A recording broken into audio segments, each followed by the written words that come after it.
Assalamualaikum guys, hai apa kabar? Kembali lagi sama aku Aminata Mutia. Di video kali ini aku akan bahas tentang tips memilih sufor buat anak kita. Ini versi pengalaman aku sendiri, semoga bermanfaat buat kalian. Tonton video ini sampai habis ya.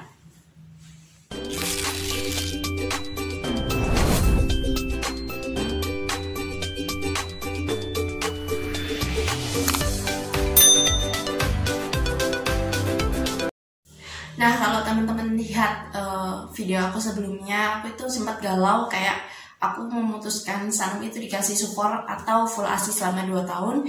Nah, karena aku sebingung itu, akhirnya tuh aku juga kayak ngelakuin survei kecil-kecilan gitu loh. Kayak aku tuh gimana ya kalau misalnya aku emang ambil keputusan buat ngasih Sanum support, kayak aku harus ngapain dulu nih kayak gitu. Nah, ini beberapa tips yang bisa aku share ke teman-teman dari pengalaman aku sendiri. Nah, yang pertama, aku sendiri waktu itu tuh kayak explore tentang susu formula. Susu formula itu apa? Kenapa ada susu formula kayak gitu ya? Susu formula itu ada buat untuk apa kayak gitu ya? Terus pembagiannya ada apa aja? Nah, yang kita tahu susu formula itu dibagi menjadi 2 teman-teman. Ada yang terbuat dari susu sapi dan ada yang terbuat dari susu kedelai atau soya yang sering kita dengar. Nah, itu tuh kayak aku cari tahu dulu susu formula umur berapa. Pokoknya banyak baca artikel tentang susu formula dari berbagai merek kayak gitu ya, karena mereka tuh bahas susu formula tuh kayak beda-beda gitu loh. Nah, aku tuh baca hampir lumayan sih beberapa merek aku baca tentang artikel susu formulanya. Oke, nah yang selanjutnya tips yang kedua itu aku juga survei merek-merek beserta harganya dan pastinya informasi gizi, informasi kandungan gizinya. Jadi aku nggak hanya survei merek sama harga, aku juga survei kandungan gizinya. Intinya kita tuh harus tahu kayak gitu teman-teman ya, di susu yang merek ini kandungannya tuh ada apa aja kayak gitu. Sebenarnya hampir sama sih kandungannya, tapi tuh dari yang aku tahu ada beberapa kandungan kayak misal di merek A itu tuh nggak ada di merek B, ada lagi di merek B itu tuh kandungan itu nggak ada di merek A, dan itu kayak sesuai harganya kayak gitu loh teman-teman. Kemudian yang sering aku lihat itu ada yang pasti aku lihat adalah kandungan gulanya, berapa gram dari setiap sajian susunya itu. Karena aku sendiri berpikiran untuk kayaknya Sanum ini jangan terlalu manis deh, kasihan kalau gulanya tuh terlalu banyak kayak gitu. Jadi aku tuh kayak terpaku buat lihat susu ini merek ini glukosanya itu berapa ya, berapa gram kayak gitu. Mungkin teman-teman juga bisa melakukan hal yang sama, survei informasi gizi seperti aku.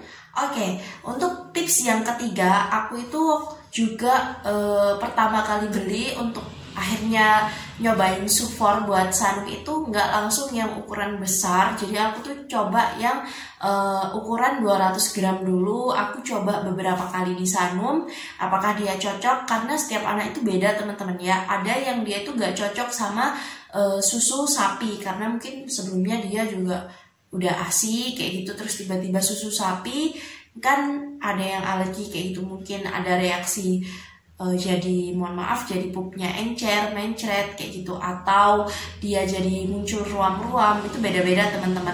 Nah, jadi aku itu memutuskan untuk beli yang ukurannya kecil dulu, 200 gram atau 400 gram.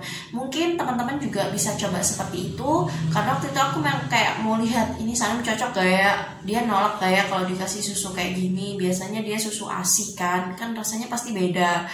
Dan ternyata waktu itu Sanum fine-fine aja, susu sapi terus dengan rasa vanila, dan dia fine-fine aja. Jadi aku lanjutin kayak gitu dengan merek yang sama.